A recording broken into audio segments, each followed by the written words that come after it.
नमस्कार साथियों, मैं आपका दोस्त विभोर मोतला फिर से एक बार स्वागत करता हूं आपका अपने YouTube channel vital knowledge academy पर। दोस्तों, जैसा कि आपको पता है, हम न्यायपालिका को पढ़ रहे थे। पिछली क्लासों में हमने सर्वोच्च न्यायालय को खत्म किया। आज हम हाई कोर्ट यानी उच्च न्यायालय को पढ़ेंगे। तो चलिए दोस्तों, शुरू करते हैं। उच्च न्यायालय। दोस्तों, भाग 6 हमारे संविधान के भाग 6 अनुच्छेद 214 से 231 के बीच में हाई कोर्ट का जिक्र है, यानी सर्वोच्च न्यायालय का जिक्र है। जैसा कि हमने अपनी पुरानी क्लास में देखा कि हाई कोर्ट प्रशासनिक तौर पर उच्चतम न्यायालय से बिल्कुल अलग है और न्यायिक तौर पर उच्चतम न्यायालय के अधीन है, क्योंकि हमारे यहाँ पर एकीकृत न्यायिक व्यवस्था है, जिसमें सबसे ऊपर सुप्रीम कोर्ट, उसके नीचे हाई कोर्ट और सबसे नीचे डिस्ट्रिक्ट कोर्ट। तो आज हम देखेंगे हाई कोर्ट की गठन कैसे होता है और इसके कार्य क्या हैं। तो दोस्तों, सबसे पहले देखते हैं अनुच्छेद 214। अनुच्छेद 214 हमें बताता है कि भारत के प्रत्येक राज्य में एक उच्च न्यायालय होगा। ये क्या कहता है कि भारत के प्रत्येक राज्य में एक हाई कोर्ट होगा। ठीक है, भारत के प्रत्येक राज्य में एक हाई कोर्ट होगा। लेकिन अभी वर्तमान में भारत में हाई कोर्ट की संख्या अगर देखें तो वो 25 है, जबकि राज्यों की संख्या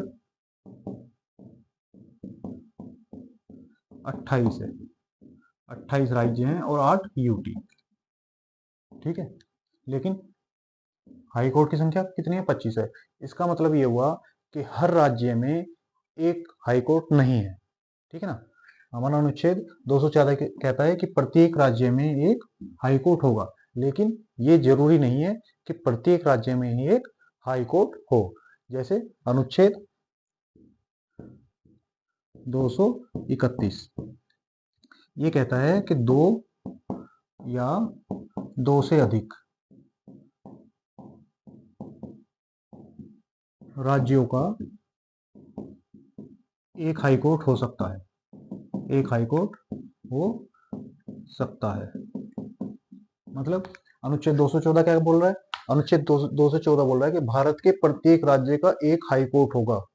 ठीक है, ऐसा बोल रहा है। लेकिन ये अनिवार्य नहीं है कि भारत के प्रत्येक राज्य में एक हाई कोर्ट हो ही हो।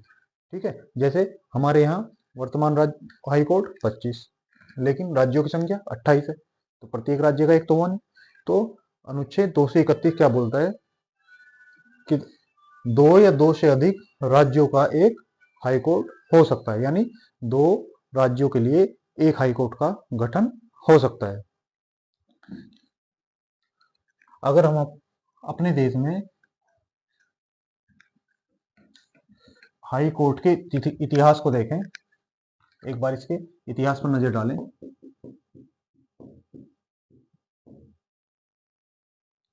तो सबसे पहले 1862 में हाई कोर्ट की स्थापना हुई, अंग्रेजों के टाइम में। जैसे आप जानते हो, बंटवारे से पहले हमारा देश का नक्शा लगभग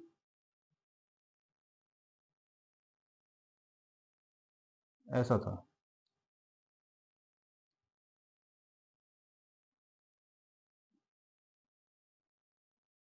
ठीक है, तो सबसे पहले 3 जगह यहाँ पे बंगाल प्रांत था, यहाँ पे बॉम्बे और यहाँ पर मद्रास। 3 प्रेसिडेंसी थी। अंग्रेजों ने तीन प्रेसिडेंसी बनाई अपनी, बंगाल, बॉम्बे और महाराष्ट्र, कलकत्ता, महाराष्ट्र और मद्रास। 3 प्रेसिडेंसी बनाई। तो 1861 में इनमें तीनों में एक एक 1862 में एक एक हाई कोर्ट की स्थापना की। तो यहाँ पे कलकत्ता हाई कोर्ट, यहाँ पे बॉम्बे हाई कोर्ट और यहाँ पे मद्रास हाई कोर्ट। कब स्थापना हुई इनकी? 1862 में। ठीक है। अब यहाँ पे कलकत्ता हाई कोर्ट है, उसके अधीन आता है यहाँ पे हमारा अंडमान निकोबार। ठीक है, तो इधर लिखेंगे पहला कलकत्ता हाई कोर्ट, स्थापना 1862। और इसके अधीन कौन कौन आता है? इसके अधीन आएगा पोर्ट ब्लेयर और जलपाईगुड़ी। बेंच इसकी जलपाईगुड़ी और पोर्ट ब्लेयर, ये वेस्ट बंगाल और अंडमान निकोबार के लिए। ऐसे ही दूसरा बॉम्बे हाई कोर्ट। ठीक है, इसकी स्थापना भी 1862 में। और इसके अधीन आएगा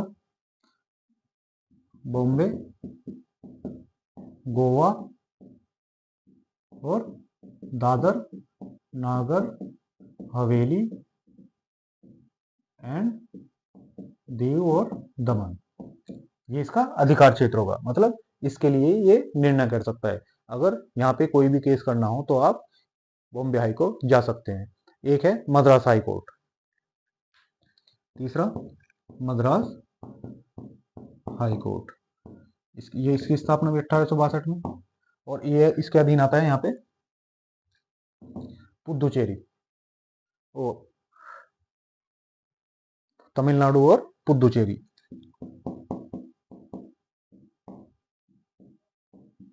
ठीक है, तो ये इसके अधिकार क्षेत्र हो गए। फिर 1866 में इलाहाबाद हाई कोर्ट की स्थापना हुई हमारे यूपी में।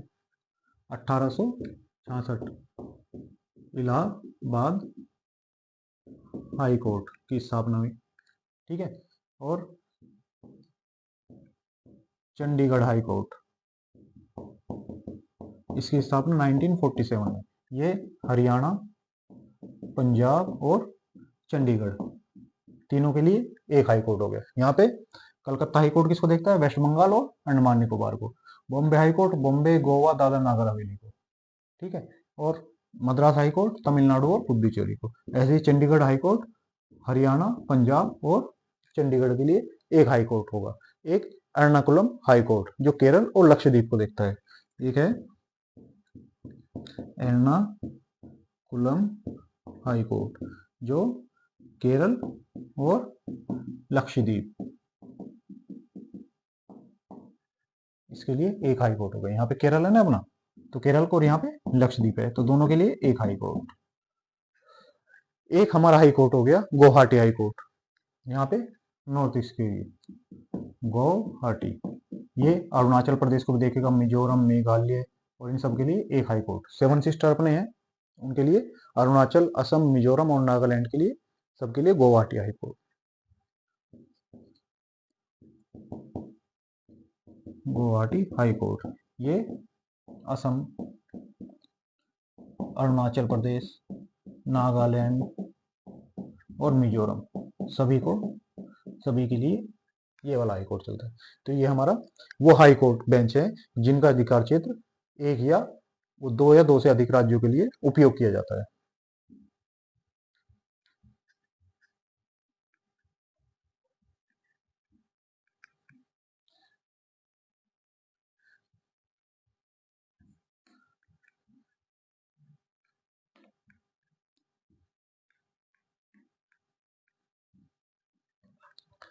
अनुच्छेद 215। अनुच्छेद 215 क्या बोलता है कि हाई कोर्ट एक अभिलेख न्यायालय होगा।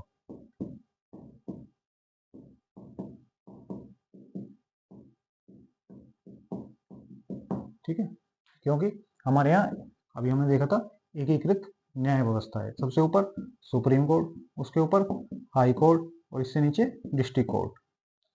तो जो हाई कोर्ट था वो अनुच्छेद 129 के तहत नीचे वालों के लिए क्या था? अभिलेख न्यायालय।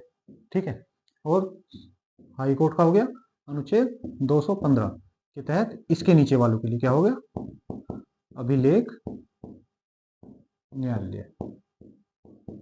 मतलब जितने भी इसके डिसीजन होंगे, जितने भी इसके हाई कोर्ट के निर्णय होंगे, वो उसके नीचे वाले न्यायालयों के लिए नजीर का काम करेंगे।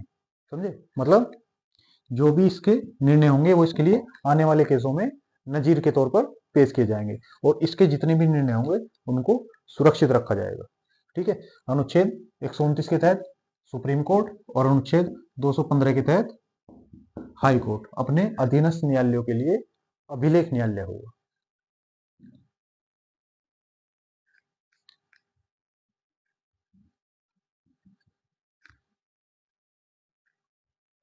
अनुच्छेद 216 ये हाई कोर्ट के गठन की बात करता है। हाई कोर्ट का गठन। ठीक है। हाई कोर्ट का गठन कौन बताता है? अनुच्छेद 216। इसके अनुसार हाई कोर्ट में एक मुख्य न्यायाधीश प्लस अन्य न्यायाधीश। ठीक है। और इनकी संख्या कौन तय करता है? राष्ट्रपति।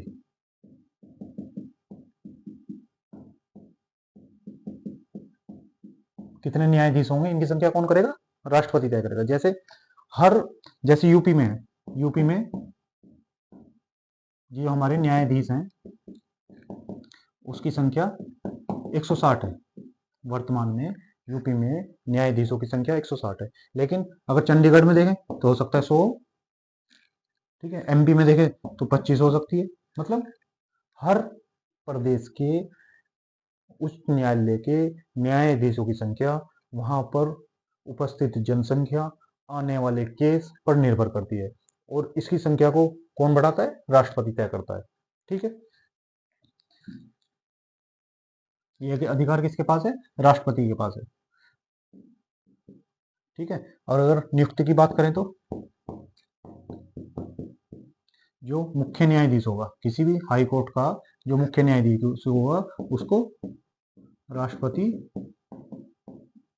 नियुक्त करेगा। दोनों को, इनको भी राष्ट्रपति नियुक्त करेगा। लेकिन इसके लिए सलाह राष्ट्रपति किसकी सलाह लेगा? CJI, chief justice of India, और प्लस 2 अन्य न्यायाधीश। किसके? सुप्रीम कोर्ट के। तो ये मान लो कि जैसे कॉलेजियम व्यवस्था है ना, सो हाई कोर्ट के लिए जैसे कॉलेजियम व्यवस्था है, वैसे ही वही सलाह देती है किसके लिए? हाई कोर्ट के मुख्य न्यायाधीश की नियुक्ति के लिए। किसको देगी? राष्ट्रपति को। और राष्ट्रपति उसकी सलाह पर मुख्य न्यायाधीश की नियुक्ति करेगा। अन्य न्यायाधीशों के लिए प्लस इसमें राज्यपाल भी होगी, प्लस राज्यपाल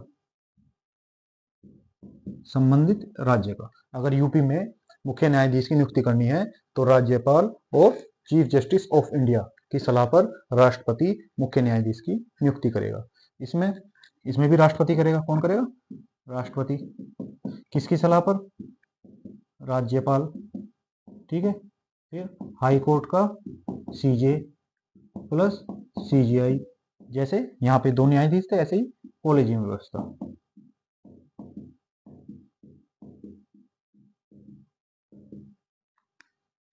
क्योंकि जिस राज्य का हाई कोर्ट के न्यायाधीश की नियुक्ति करनी है उस राज्य का ही राज्यपाल की सलाह होगी, उस राज्य की हाई कोर्ट के मुख्य न्यायाधीश की सलाह होगी, और भारत के मुख्य न्यायाधीश की प्लस 2 अन्य न्यायाधीशों की सलाह पर अन्य न्यायाधीश की नियुक्ति होगी। किसमें? किसी भी हाई कोर्ट में, किसी भी राज्य के हाई कोर्ट में। ठीक।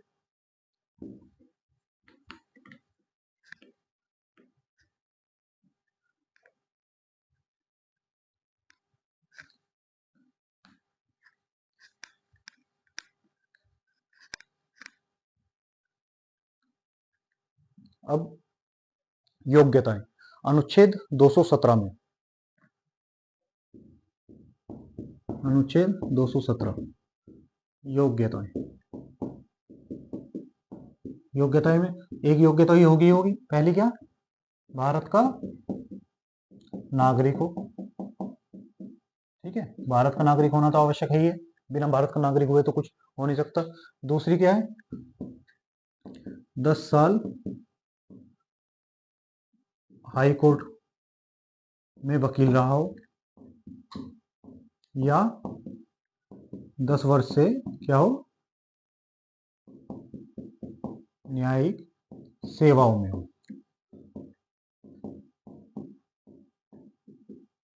ठीक है, या तो भारत का नागरिक होगा, वो तो एक सलाह ही है, या दूसरी सलाह होगी 10 साल का हाई कोर्ट में वकील हो, या 10 वर्ष से न्यायिक सेवा में रहा हो, दोनों में से एक और प्लस भारत का। जैसा कि हमने हाई कोर्ट में देखा था कि राष्ट्रपति की नजर में जाना माना विधि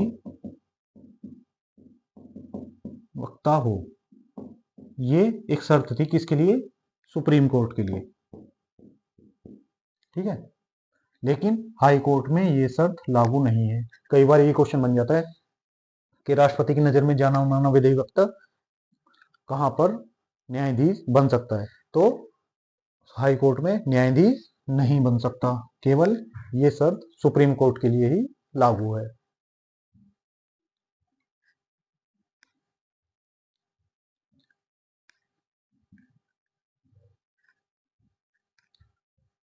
अगर शपथ को देखें तो इनको शपथ संविधान की सच्ची श्रद्धा और निष्ठा की शपथ खिलाते हैं। किसकी, संविधान की सच्ची श्रद्धा और निष्ठा की शपथ लेते हैं। दूसरा, इनको शपथ दिलाता कौन है, तो राज्यपाल स्वयं या किसी व्यक्ति को नियुक्त करता है।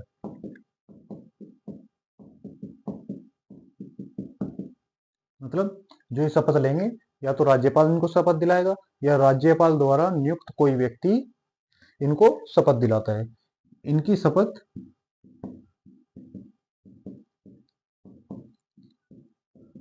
अनुसूची 3 में वर्णित है। इनकी शपथ का वर्णन अनुसूची 3 में दिया हुआ है। ठीक है, तो ये हो गई इनकी शपथ। कौन दिलाएगा, राज्यपाल दिलाएगा। किसकी, संविधान की सच्ची श्रद्धा और निष्ठा की शपथ। अगर इनके वेतन देखें तो सीजे को, जो हमारे हाई कोर्ट के सीजे को 2.5 लाख। ठीक है, चीफ जस्टिस ऑफ इंडिया को 2.8 था, यानी 2,80,000, और वहां के अन्य न्यायाधीशों को 2.5 लाख थी। यहाँ पे हाई कोर्ट के मुख्य न्यायाधीश की 2.5 लाख है, और अन्य न्यायाधीश की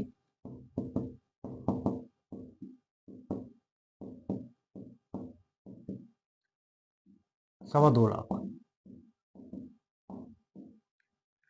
ठीक है, मुख्य न्यायाधीश की 2.5 लाख और अन्य न्यायाधीश की 2.25 लाख। और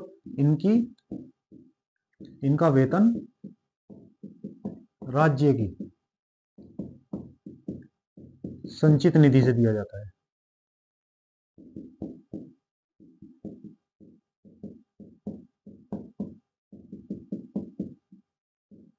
और इनकी पेंशन, इनकी जो पेंशन होगी वो देश की संचित निधि।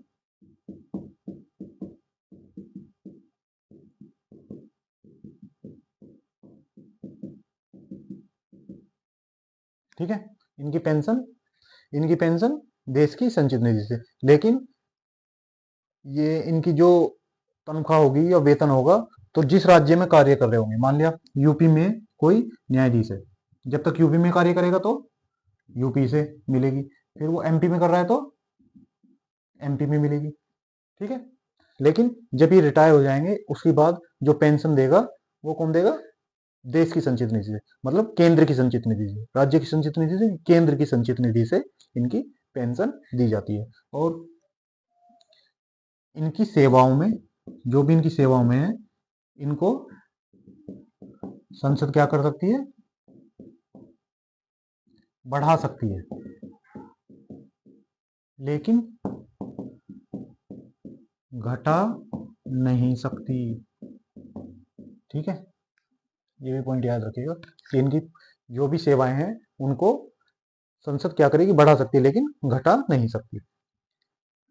तो ये क्वेश्चन पूछा जाता है कि इनकी पेंशन कहां से मिलेगी, वो केंद्र की संचित निधि से, और यहाँ पे केंद्र लिखेंगे, केंद्र की संचित निधि से।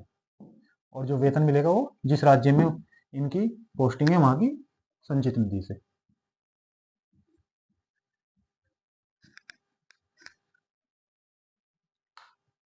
ठीक है, बाकी इनका कार्यकाल कार्यकाल इनका होता है 62 वर्ष। ठीक है, इनके बारे में साल का या अवधि का कोई जिक्र नहीं है।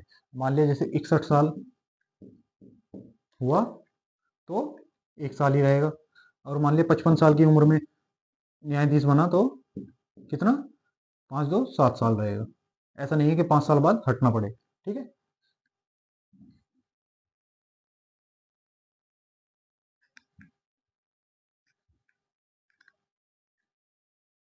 अब हम इनका अधिकार क्षेत्र देख लेते हैं। ठीक है, अधिकार क्षेत्र क्या क्या है, और इनको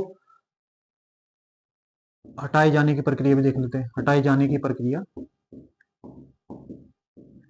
हाई कोर्ट के न्यायाधीश को हटाए जाने की प्रक्रिया, एक तो स्वयं त्याग पत्र दे दें, दूसरा संसद द्वारा, जैसे सुप्रीम कोर्ट के न्यायाधीश को हटाते हैं।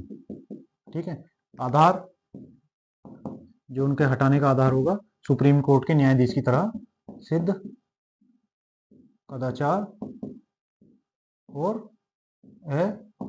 असमर्थता। जैसे सुप्रीम कोर्ट के न्यायाधीश के लिए 2 आधार थे, एक सिद्ध कदाचार, दूसरा असमर्थता, यानी काम करने में असमर्थ हो या संविधान का कोई उल्लंघन कर दे। जैसे ही सुप्रीम कोर्ट के न्यायाधीश को महाभियोग जैसी प्रक्रिया से हटाया जाता है, ऐसे ही same to same high court के न्यायाधीश को हटाने की प्रक्रिया है, यानी दोनों की प्रक्रिया बराबर है, एक जैसी है। अब इनका क्षेत्राधिकार देखें तो हाई कोर्ट का क्षेत्राधिकार, जैसे हाई कोर्ट अनुच्छेद 226 के तहत रिट जारी कर सकता है। जैसे सुप्रीम कोर्ट अनुच्छेद 32 के तहत, जैसे अनुच्छेद 32 के तहत सुप्रीम कोर्ट 5 रिट जारी कर सकता है। कितनी, 5 रिट। तो हाई कोर्ट का क्षेत्राधिकार सुप्रीम कोर्ट से बड़ा है। हाई कोर्ट का रिट क्षेत्राधिकार किससे, सुप्रीम कोर्ट से बड़ा है। कैसे, हाई कोर्ट जो है वो 6 रिट जारी कर सकता है, 6 रिट जारी कर सकता है। अब हाई कोर्ट क्या करेगा, जैसे सुप्रीम कोर्ट है, ये किस पे करेगा, 5 रिट मूल अधिकार पे, मूल अधिकार हनन होने पर। और हाई कोर्ट 5 तो सुप्रीम कोर्ट वाली, 5 होगी सुप्रीम कोर्ट वाली मूल अधिकार हनन पे, प्लस एक अन्य किसी कानून के हनन पर।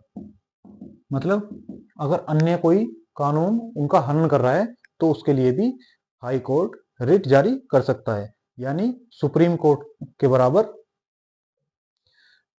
हाई कोर्ट का अधिकार बड़ा है। रिट जारी करने का अधिकार हाई कोर्ट का बड़ा है, किससे, सुप्रीम कोर्ट से। सुप्रीम कोर्ट सिर्फ मूल अधिकार पर ही रिट जारी कर सकता है, लेकिन हाई कोर्ट जो है अन्य अधिकारों के लिए भी रिट जारी कर सकता है। फिर अगर हम इसका अपीलीय क्षेत्र अधिकार देखें,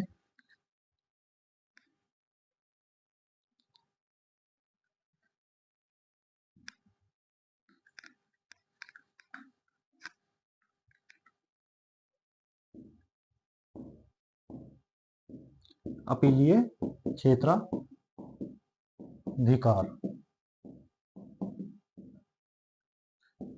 दीवानी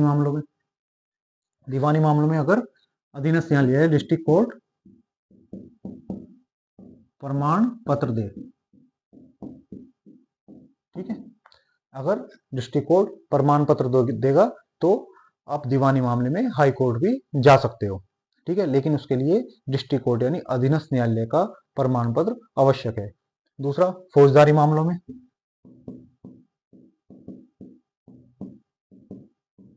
जो अपने खून खच्चर मामले हैं उसमें क्या है, या तो 7 साल से